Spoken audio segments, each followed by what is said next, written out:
wasaaradda waxbarashada ee Soomaaliland oo kaashanaysa midowga Yurub iyo dalalka deeqaha bixiya waxay Hargeysa ay ka furtay shir ballaaran oo lagaga hadlayo sidii dib u eegis loogu sameyn lahaa waxbarashada iyo tayada Soomaaliland ee dhinaca waxbarashada.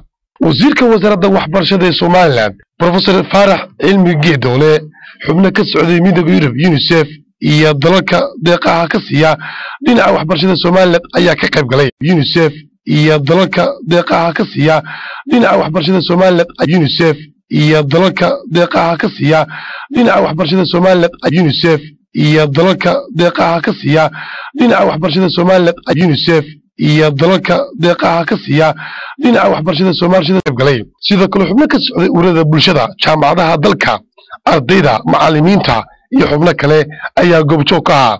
Professor Farax Cilmi Geedole wasiirka wasaaradda waxbarashada iyo tacliinta sare ee Soomaaliland ayaa sheegay in xukuumadda Soomaaliland ay culays fiican ay saarayso sidii waxbarashada loo tayin lahaa. waxaanu ka hadlayaa ujeedada shirkan. dhammaan ka soo qaybgalayaasha shirkan ama forumkan aadka muhiimka u ah ee dib loogu eegayo wixii u soo qabsoomay waxbarashada sanadkii 14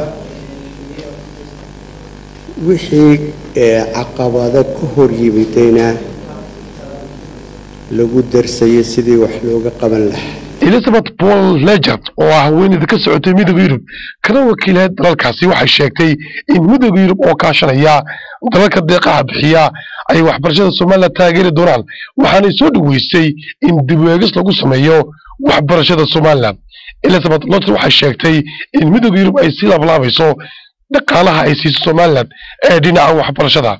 agaasimayaasha guud ee wasaaradda waxbarashada Soomaaliland iyana waxay soo dhaweeyeen shirkaasi waxaana soo bandhigeen labada cisho shirkaas u socon doono kaalinta wasaaradda waxbarashada iyo kaalinta ardayda macallimiinta iyo ururada bulshada.